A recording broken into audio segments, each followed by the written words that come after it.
सन 1857 यह वो दौर था जब डाकुओं और लुटेरों की क्रूरता अपने चरम पर थी। वे किसी भी राहगीर को मौत के घाट उतारकर दिन दहाड़े लूट लिया करते थे। इसी खौफनाक माहौल के बीच सारा रोवेल नाम की एक रहस्यमयी महिला एक अमीर आदमी का कत्ल करके भाग रही थी। भागते भागते सारा फोर्ट ब्रिजर पहुंची, जहां के मालिक जिम ब्रिजर उसे क्रुक्स स्प्रिंग्स के काफिले के साथ भेजने वाले थे। इसी बीच फोर्ट ब्रिजर पर एक मॉर्मोन्स का काफिला आकर रुका, जो क्रुक्स स्प्रिंग्स की तरफ ही बढ़ रहा था। सारा ने बिना वक्त गंवाए उस काफिले के लीडर जेकब से मदद मांगी और उनके दल में शामिल हो गई। काफिला मिस्टर फ्लेचर के डेरे की तरफ रवाना हो गया। उनके जाने के कुछ ही घंटे बाद डेरे पर एक बेहद खूंखार बाउंटी हंटर आ धमका। उसने ब्रिजर के सामने एक सरकारी इनामी पर्चा फेंका और कहा, मैं एक भगोड़ी औरत की तलाश में हूँ जो एक रईस खानदान के आदमी का कत्ल करके फरार चल रही है। उस औरत को जिंदा या मुर्दा पकड़ने वाले को पूरे $1000 का इनाम दिया जाएगा। उस पर्चे पर छपी तस्वीर सारा रोवेल की ही थी, जिसका असली नाम सारा हॉलोवे था। शिकारी ने यह भी बताया कि उस औरत के साथ एक दिव्यांग बच्चा भी है, लेकिन मिस्टर ब्रिजर ने अपनी वफादारी निभाते हुए साफ झूठ बोल दिया कि ऐसी कोई औरत उनके डेरे पर नहीं आई। इधर डेरे के बाजार में टू मून्स नाम की एक लड़की चुपके से चाकू चुरा रही थी। दरअसल उसके कबीले का वहशी सरदार हर रात उसकी इज्जत लूटता था। उसने उसी चुराए हुए चाकू से सरदार का काम तमाम कर दिया। ये देख टू मून्स की माँ घबरा गई। उसे अच्छी तरह मालूम था कि कबीले के लोग इस गद्दारी के लिए उन दोनों को जिंदा नहीं छोड़ेंगे। माँ ने उसी रात रोते हुए टू मून्स को कबीले से बहुत दूर भाग जाने को कहा। टू मून्स घने अंधेरे में चुपचाप वहाँ से भाग निकली। अगली सुबह होने तक जेकब का काफिला मिस्टर फ्लेचर के सुरक्षित ठिकाने के करीब पहुँच चुका था। इसी दौरान चलते हुए गाड़ी के पिछले हिस्से में डेविन की नजर एक अनजान लड़की पर पड़ी। वह टू मून्स थी, जो रात के अंधेरे में चुपके से वहाँ आकर छिप गई थी। डेविन ने उसे वहीं छिपने दिया और अपनी माँ से भी ये बात छिपा ली। जल्द ही पूरा काफिला मिस्टर फ्लेचर के कबीले में दाखिल हुआ, जो सही सलामत उन्हें क्रुक्स स्प्रिंग्स पहुंचाने का ठेका लिया था। लेकिन अभी वे राहत की सांस ले ही पाते कि वहां मॉर्मन लश्कर के कुछ हथियारबंद घुड़सवार आ धमके। वे फ्लेचर पर धौंस जमाते हुए तुरंत उस जगह को खाली करने की धमकी देने लगे, मगर फ्लेचर के लड़ाकों ने तुरंत अपनी बंदूकें तान दी और दो टूक शब्दों में कह दिया, यह इलाका अमेरिकी सरकार के अधीन है। तुम मॉर्मन लश्कर वाले हमें यहाँ से बेदखल नहीं कर सकते। मॉर्मन के लड़ाके उस वक्त खून का घूंट पीकर वापस लौट गए। इस ठहराव के दौरान सारा बड़ी चालाकी से काफिले के बाकी लोगों के साथ घुल मिल गई थी, ताकि किसी को उस पर शक न हो। उधर डेविन भी छिपकर टू मून्स के खाने पीने का पूरा इंतजाम कर रहा था। लेकिन तभी अचानक सन्नाटे को चीरता हुआ एक तीर एक राहगीर की खोपड़ी के पार हो गया। इससे पहले कि कोई कुछ समझ पाता, चारों दिशाओं से तीरों की खौफनाक बारिश शुरू हो गई। इस औचक हमले की पहली ही लहर में कबीले का मुखिया वहीं ढेर हो गया। हमलावर घोड़ों पर सवार थे और चेहरे पर नकाब पहने हुए थे। कबीले में चारों तरफ चीख पुकार मच गई। उड़ती हुई धूल के बीच सिर्फ मौत का तांडव दिखाई दे रहा था। एक क्रूर हमलावर ने बेरहमी से जेकब के सिर की चमड़ी ही उधेड़ दी। चारों तरफ लाशें बिछ रही थीं। तभी एक हमलावर का नकाब खुल गया, जिसे सारा देख लेती है। असल में नकाब के पीछे छिपे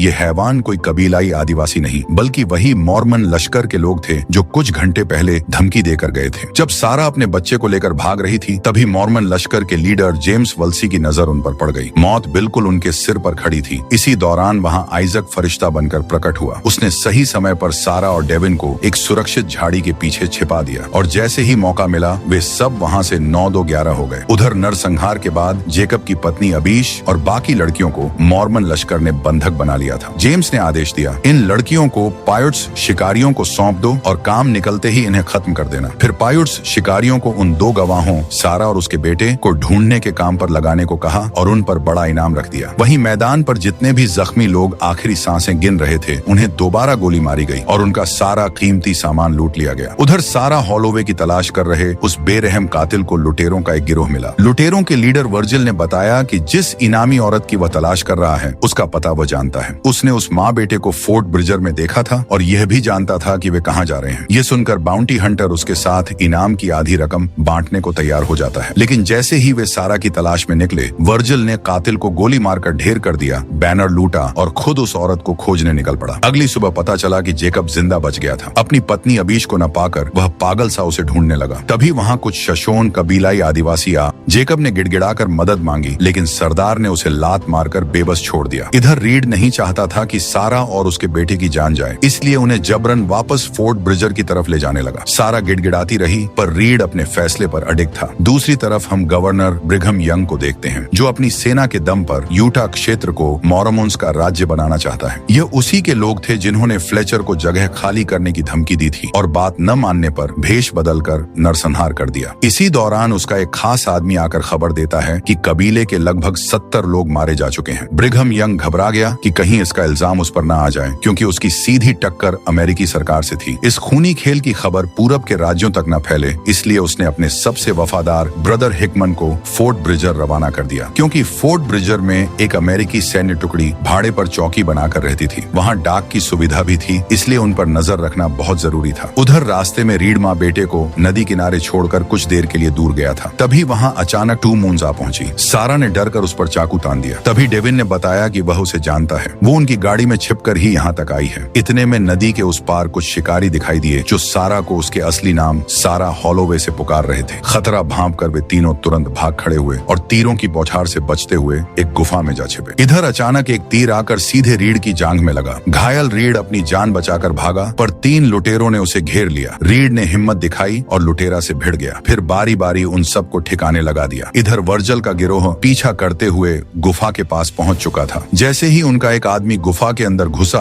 वहां छिपी टू मून्स ने पत्थर से पीट पीट कर उसका काम तमाम कर दिया। वर्जल ने गुफा के मुंह पर आग लगवा दी, क्योंकि लाशें सौंपने पर भी उसे पूरे $1000 का इनाम मिलना था। लेकिन टू मून्स गुफा के पिछले रास्ते से सारा और उसके बेटे को लेकर सुरक्षित बाहर निकल गई। उधर हिकमन फोर्ट ब्रिजर पहुंच चुका था। उसने आते ही मालिक जिम ब्रिजर को धमकी दी कि वे अपने यहाँ से अमेरिकी सेना की टुकड़ी को तुरंत हटा दें, क्योंकि इन फौजियों से उनके धर्म को खतरा था। लेकिन ब्रिजर को इन बातों से कोई मतलब नहीं था। अमेरिकी सेना उन्हें जगह का अच्छा खासा किराया दे रही थी। तभी ब्रिजर को एक चौंकाने वाली खबर मिली। लहूलुहान हालत में जेकब किसी तरह जिंदा वापस लौट आया था। अमेरिकी सेना के कैप्टन डेलिंगर उससे पूछताछ कर रहे थे। जेकब ने बताया कि हमलावर नकाब पहने हुए थे, इसलिए वह किसी का चेहरा नहीं देख पाया। यह सुनते ही पास खड़ा हिकमन बात को घुमाते हुए कहता है, जरूर यह शोषण आदिवासियों की करतूत होगी। लेकिन कैप्टन डेलिंगर ने उसकी बातों को अनसुना किया और जेकब से सीधा सवाल दागा, अगर उन नकाब पोशों को तुम्हारे सामने खड़ा किया जाए तो क्या तुम उन्हें पहचान लोगे? जेकब ने जैसे ही शायद कहा,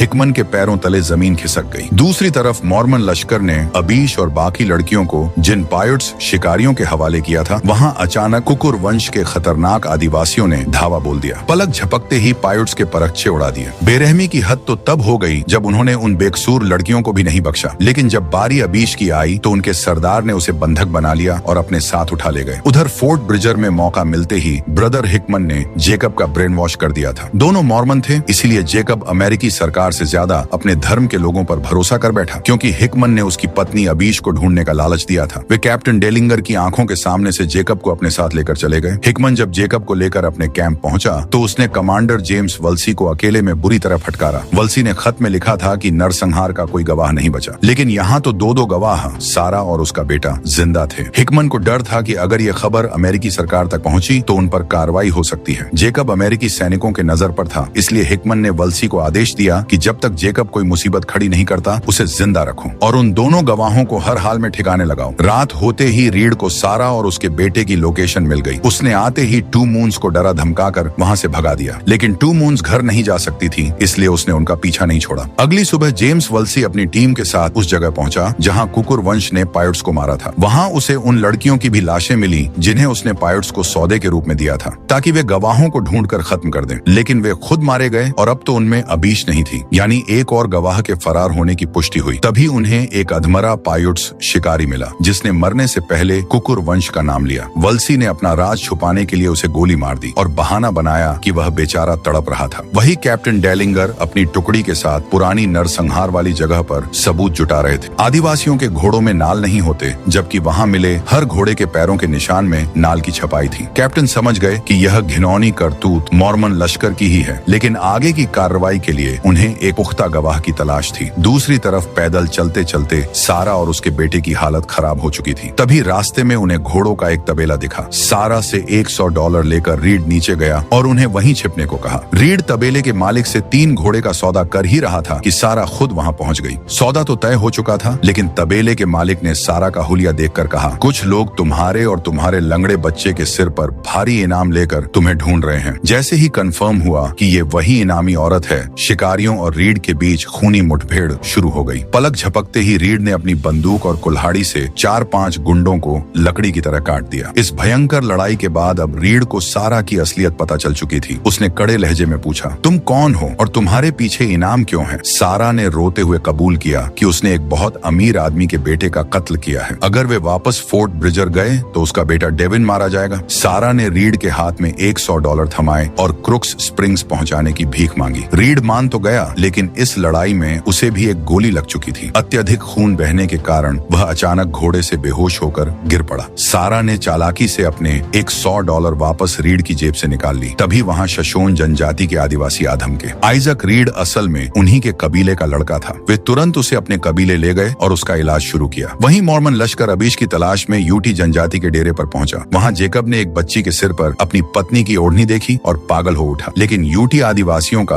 उस हमले से कोई लेना देना नहीं था। उनके पास अबीश भी नहीं दिख रही थी, इसलिए मॉर्मन को वहाँ से खाली हाथ लौटना पड़ा। 2 दिन बाद रीड को होश आया। सालों पहले एक हमले में रीड की पत्नी और बच्चे मारे गए थे, तब से वह अकेला था। सारा और डेविन को देखकर उसे अपने परिवार की याद आती थी। शायद इसीलिए वह उनकी मदद कर रहा था। रीड अपनी माँ से मिला। तभी कबीले में कैप्टन डेलिंगर अपनी फौज के साथ पहुंचे। उन्होंने आदिवासियों को आगाह किया कि मॉर्मन लश्कर से उनकी जान को खतरा है, इसलिए वे पूर्व की तरफ सरकारी जमीन पर चले जाएं। तब रीड ने कैप्टन को बताया कि उस नरसंहार के वक्त वह वहीं मौजूद था और हमलावर नकाबपोश मॉर्मन ही थे। कैप्टन ने कहा कि अगर कोई पुख्ता सबूत मिले तो फोर्ट ब्रिजर में खबर करना। कैप्टन के जाते ही रीड सारा और डेविन को लेकर वेस्ट की तरफ अपने सफर पर दोबारा निकल पड़ा। दूसरी तरफ सारा की तलाश में भटकते हुए वर्जल का गिरोह मॉर्मन लश्कर के कैंप जा पहुंचा। वर्जल ने कमांडर जेम्स वल्सी को सारा हॉलोवे का इनामी पोस्टर दिखाया। वल्सी तुरंत पहचान गया कि यह वही औरत है जो नरसंहार की चश्मदीद गवाह है। तभी वर्जल के भाई ने जेकब को पहचान लिया कि सारा इसी जेकब के काफिले के साथ रवाना हुई थी। पूछने पर जेकब ने बताया कि 1 हफ्ते पहले आदिवासियों के हमले में वह औरत मारी जा चुकी है। यह सुनकर वर्जल चौंक गया और बोला, झूठ मत बोलो, हमने 3 दिन पहले ही उस औरत को एक लड़की के साथ जिंदा भागते देखा है। जेकब ने उत्सुकता से पूछा, क्या वो मेरी पत्नी अबीश थी? वर्जल को जेकब की पत्नी अबीश का चेहरा याद नहीं था। उसने अंदाजा लगाया कि सारा के साथ भागने वाली लड़की शायद अबीश ही थी। वल्सी ने वर्जल को $200 का ऑफर दिया ताकि वे जेकब को अपने साथ ले जाएं और अबीश व सारा दोनों को एक साथ ढूंढ निकालें। इस तरह जेकब को उसकी पत्नी मिल जाती और वर्जल को इनामी औरत। सौदा पक्का होते ही जेम्स वल्सी ने अपने आदमी कुक को चुपके से हुक्म दिया, जैसे ही ये गवाह मिले तीनों को वहीं के वहीं मौत के घाट उतार देना। उधर लगातार चलने की वजह से डेविन के घोड़े के खुर में एक नुकीला कंकड़ चुभ गया था। रीड अभी घोड़े का इलाज कर ही रहा था कि उस बीहड़ इलाके में उन्हें एक छोटी सी मासूम लड़की दिखाई दी। उसे अकेला देखकर ऐसा लगा मानो वह रास्ता भटक गई है। रीड को तुरंत किसी साजिश का शक हुआ और उसने आगे बढ़ने से मना किया, लेकिन सारा उस बच्ची को तड़पता छोड़ने को तैयार नहीं थी। मजबूरन रीड को उस लड़की के बताए रास्ते पर आगे बढ़ना पड़ा। कुछ ही मिनटों में वे उस बच्ची के डेरे पर पहुंच गए, जहां एक बूढ़ी औरत और उस बच्ची का पिता मौजूद थे। अपनी बेटी को सही सलामत देखकर वे लोग खुश होने का नाटक करने लगे। रीड को माहौल ठीक नहीं लगा। उसने सारा को तुरंत घोड़े पर बैठने को कहा, लेकिन बहुत देर हो चुकी थी। अचानक चारों तरफ से हथियार बंद लुटेरों ने उन्हें घेर लिया। यह एक खौफनाक ट्रैप था जिसमें वे बुरी तरह फंस चुके थे। उस मासूम बच्ची की शैतानी मुस्कान और बुढ़िया की डरावनी हंसी रूह कंपा देने वाली थी। तभी रीड का इशारा मिलते ही 2 मून्स बिजली की रफ्तार से वहां से भाग निकली। लुटेरों ने बेरहमी से वार करके रीड और उसके साथियों को बेहोश कर दिया। लुटेरों का वहशी सरदार जबरन सारा को घसीटते हुए अपने झोपड़ी की तरफ ले गया। जब रीड और डेविन ने शोर मचाना शुरू किया तो लुटेरों ने बंदूक के बट से मार मार कर उन्हें बेहोश कर दिया। उस शैतान बुढ़िया के दिल में रत्ती भर भी रहम नहीं था। एक तरफ झोपड़ी के अंदर सारा अपनी आबरू बचाने के लिए चीख पुकार कर रही थी और दूसरी तरफ बाहर बैठी वह डायन बुढ़िया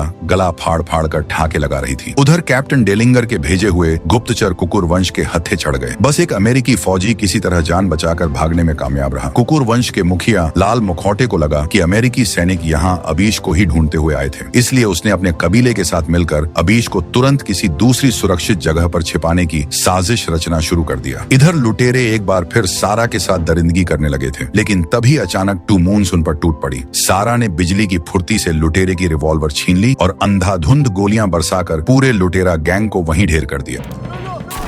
उसने उस डायन बुढ़िया पर भी बंदूक तानी, लेकिन उस छोटी लड़की के लिए उसे जिंदा छोड़ दिया। सारा को यह बिल्कुल उम्मीद नहीं थी कि उसके बेटे के सामने ये सब हो जाएगा। वो लगातार रो रही थी, लेकिन अब क्या ही हो सकता था। दूसरी तरफ कुकुर वंश का खूंखार सरदार लाल मुखौटा अबीश को लेकर सीधे शोशोन कबीले के डेरे पर जा पहुंचा। यहाँ एक चौंकाने वाला राज सामने आया। लाल मुखौटे का बेटा असल में इसी शोशोन कबीले में रह रहा था, क्योंकि रीड की माँ ही उस बच्चे की सगी नानी थी। अपने पिता को देखते ही वह मासूम दौड़कर उससे लिपट गया। हालांकि लाल मुखौटे के इस तरह बेखौफ आने से शोषण कबीले की महिला मुखिया बेहद गुस्से में थी। उसने साफ शब्दों में कहा, खूनी खेल तुम लोग खेल रहे हो, तुम्हारी वजह से हमारी पूरी जनजाति अमेरिकी फौज के निशाने पर आ जाएगी। इस पर लाल मुखौटे ने दलील दी कि यह जंग हम नहीं बल्कि वो बाहरी लोग गोरे और मॉर्मन चाहते हैं। वे लगातार हमारे इलाकों पर कब्जा कर रहे हैं और तुम लोग हाथ पर हाथ धरे बैठे हो। अगर हम मिलकर उनका मुकाबला नहीं करेंगे तो हमारी नस्लें मिटा दी जाएंगी। लाल मुखौटा जानता था कि अब यह इलाका भी ज्यादा दिनों तक सुरक्षित नहीं है, इसलिए वह अपने बेटे को साथ लेकर वापस लौट गया। लेकिन जेकब की पत्नी अबीश को वहीं शोषण कबीले में ही छोड़ गया ताकि अमेरिकी फौज अबीश को सही सलामत वापस पाकर शांत हो जाए और पलटकर उनके इलाकों की तरफ न बढ़े। उधर कुकुर वंश के जानलेवा हमले से बचकर भागा वह अकेला अमेरिकी सिपाही किसी तरह फोर्ट ब्रिजर वापस पहुंच गया था। उसने कैप्टन डेलिंगर को बताया कि कैसे सरदार लाल मुखौटे ने उनके 3 जासूसों को मार दिया। कैप्टन ने कुकुर वंश के डेरे पर नजर रखने के लिए फौरन फौजियों की एक और टुकड़ी रवाना कर दी, लेकिन इस बार उन्हें सख्त हिदायत दी कि गलती से भी लाल मुखौटे की नजर में मत आना, वरना वो इस बार एक को भी जिंदा नहीं छोड़ेगा। अब तक वर्जल के गिरोह को सारा या अबीश का कोई सुराग नहीं मिला था। वहशी कुक किसी भी तरह जल्द से जल्द उन गवाहों को ढूंढकर हमेशा के लिए रास्ते से हटाने की फिराक में था। इसी बेचैनी में वह बार बार अपनी जेब से निकालकर सोने की घड़ी देख रहा था। तभी अचानक जेकब की नजर उस घड़ी पर पड़ी और उसके होश उड़ गए। जेकब को अच्छी तरह याद था कि यह कीमती घड़ी तो उसके सामने ही उस भयानक नरसंहार के दौरान एक राहगीर के पास थी जिसे मार डाला था। जेकब समझ आ चुका था कि उसकी पत्नी को ढूंढने का नाटक करने वाला यह कुक असल में उस कत्लेआम का असली कातिल है। जब वो कुक को एकांत में पाया तो पत्थर से पीट पीट कर उसकी हत्या कर दी, फिर वर्जल की नजरों से बचकर भाग निकला। उधर लाल मुखौटा ने अमेरिकी फौज के भेजे हुए जासूसों को फिर से बंधक बना लिया था। अब वह सीधे अबीश को लेकर कैप्टन डेलिंगर के कैंप के सामने आ पहुंचा। कैप्टन के सिपाही गन लेकर पोजीशन ले लिए। लाल मुखौटा ने अपने साथियों को साफ हिदायत दी, अगर मैं वापस न आऊं तो रात होते ही इन गोरों का खात्मा कर देना। अबीश कैप्टन से मिली और बताया कि लाल मुखौटा जंग नहीं बल्कि सुलह का पैगाम लेकर आया है। कैप्टन डेलिंगर के सामने अबीश ने उस खौफनाक नरसंहार का पूरा सच भी उगल दिया कि हमलावर कोई आदिवासी नहीं बल्कि मॉर्मन लश्कर के नकाबपोश थे। उसने यह भी पुख्ता किया कि वह उन कातिलों को चेहरा देखते ही पहचान लेगी। ये वही गवाही थी जिसका कैप्टन को बेसब्री से इंतजार था। डेलिंगर ने अबीश को खुशखबरी दी कि उसका पति जेकब जिंदा है और वह खुद उसे ढूंढने निकला है। वही लाल मुखौटे के साथ सुलह कर उसे जिंदा वापस जाने तो दिया गया। तुरंत ही कैप्टन डेलिंगर अबीश को साथ लेकर सीधे मॉर्मन लश्कर के कैंप पहुंचे। उन्होंने वहां के इंचार्ज को बताया कि हम जेकब को लेने आए हैं क्योंकि उसकी पत्नी सही सलामत मिल चुकी है। अबीश को सामने खड़ा देख वल्सी के चेहरे की हवाइयां उड़ गईं। दोनों ने एक दूसरे को पल भर में पहचान लिया। खतरे को भांपकर हिकमन ने चाल चली और कहा कि जेकब 1-2 दिन में यहीं आने वाला है, इसलिए अबीश को यहीं छोड़ दिया जाए। लेकिन कैप्टन ने साफ मना किया और अबीश को लेकर वहां से निकल गए। कैंप से बाहर आते ही अबीश ने कैप्टन से कहा, उस कत्लेआम में वो भूरी आंखों वाला वल्सी ही सबको मारने का हुक्म दे रहा था। कैप्टन का शक अब यकीन में बदल चुका था। अपने डेरे पर लौटते ही कैप्टन डेलिंगर ने मॉर्मन्स के खिलाफ तुरंत सैनिक कार्रवाई के लिए एक सीक्रेट चिट्ठी लिखी और उसे सेना के बड़े अधिकारियों तक पहुंचाने के लिए अपने सार्जेंट को फोर्ट ब्रिजर रवाना किया। लेकिन किस्मत खराब थी, वह सार्जेंट गद्दार निकला। सोने के सिक्कों के लालच में उसने वह चिट्ठी सीधे हिकमन के हाथों में सौंप दी और बता दिया कि गोरे तुम सबको पहचान चुके हैं और बहुत जल्द अमेरिकी फौज तुम पर हमला करने वाली है। इधर अबीश को एहसास हो चुका था कि फौज उसे सिर्फ एक मोहरे की तरह इस्तेमाल कर रही है। मौका पाते ही वह चुपके से एक घोड़ा चुराकर कैंप से रफू चक्कर हो गई। दूसरी तरफ रीड, सारा और डेविन न केवल बर्फीले तूफान की मार झेल रहे थे बल्कि उन पर एक और नई मुसीबत टूट पड़ी। उनका जख्मी घोड़ा अचानक अनियंत्रित होकर डेविन के पैर को बुरी तरह कुचल देता है। रीड बिना वक्त गंवाए डेविन को पास के ही एक शिकारी के केबिन में ले गया, जहां उसने जंगली जड़ी बूटियां पीसकर और लकड़ी की कमाचे बांधकर उसके पैर का इलाज किया। उधर मॉर्मन कैंप में लापरवाही के लिए कमांडर जेम्स वल्सी की हिकमन ने जमकर सुताई कर दी। दरअसल कैप्टन डेलिंगर की उस पकड़ी गई चिट्ठी में रोंगटे खड़े कर देने वाले सच लिखे थे। उसमें साफ लिखा था, यूटा राज्य के बीहड़ में जो 200 बेकसूर लोग मारे गए उसके पीछे सीधे मॉर्मन चर्च और खुद गवर्नर ब्रिघम यंग का हाथ है। गवर्नर फोर्ट ब्रिजर पर कब्जा करके पूरे यूटा राज्य को हथियाना चाहता है। इससे पहले कि इनकी ताकत बढ़े, इन्हें कुचलने के लिए तुरंत 500 अमेरिकी सैनिकों की टुकड़ी भेजी जाए। वल्सी की इस लापरवाही के चलते कैप्टन डेलिंगर के सामने मॉर्मन साम्राज्य का यह काला राज पूरी तरह बेनकाब हो चुका था और अब हिकमन के पास डेलिंगर का खेल खत्म करने के अलावा कोई रास्ता नहीं बचा था। उधर अबीश भागकर सीधे दोबारा शोषण कबीले के डेरे पर जा पहुंची। उसे अच्छी तरह अंदाजा हो चुका था कि कत्लेआम की इकलौती चश्मदीद गवाह होने के कारण उसकी जान पर भारी खतरा मंडरा रहा है और उसका यह डर बिल्कुल सही साबित हुआ। जैसे ही रात हुआ, मॉर्मन लश्कर ने अमेरिकी फौज के कैंप पर अचानक ताबड़तोड़ हमला बोल दिया। गद्दार सार्जेंट की वजह से पलक झपकते ही मॉर्मन लश्कर लश्कर ने पूरी फौजी छावनी को श्मशान घाट में तब्दील कर दिया। कत्लेआम के बाद जब तलाशी ली गई तो वहाँ अबीश गायब थी। जेम्स वल्सी ने भांप लिया कि वह जरूर शोषण आदिवासियों के पास वापस भागी होगी। वल्सी तुरंत आदिवासियों के कबीले पर हमला करने के लिए बेताब था, लेकिन इस बड़े कदम के लिए उसे पहले गवर्नर ब्रिघम यंग की हरी झंडी चाहिए थी। आखिर में वल्सी ने उस गद्दार सार्जेंट को सोने के सिक्कों का इनाम दिया और जैसे ही वह मुड़ा, वल्सी ने पीठ पीछे से उसे भी गोली मारकर हमेशा के लिए खामोश कर दिया। अगली सुबह जब लाल मुखौटा अबीश को वापस छोड़ने अमेरिकी कैंप पहुंचा तो वहां का नजारा देखकर उसके होश उड़ गए। पूरी फौजी छावनी तबाह हो चुकी थी और चारों तरफ सिर्फ लाशें बिखरी पड़ी थीं। लाल मुखौटा समझ गया कि मॉर्मन लश्कर उनके कबीले पर भी हमला करेगा। फिर भी आदिवासियों ने अपनी जमीन नहीं छोड़ी, बल्कि उल्टा मॉर्मन से आर पार का लोहा लेने के लिए युद्ध की तैयारियां शुरू कर दी। अब तक वर्जल का गिरोह आखिरकार रीड के छिपे हुए केबिन तक जा पहुंचा था। उस वक्त रीड अंदर जख्मी डेविन की पट्टियां कर रहा था, जबकि सारा बाहर जंगली जड़ी बूटियां लेने गई थी। रीड ने जैसे ही दरवाजा खोला,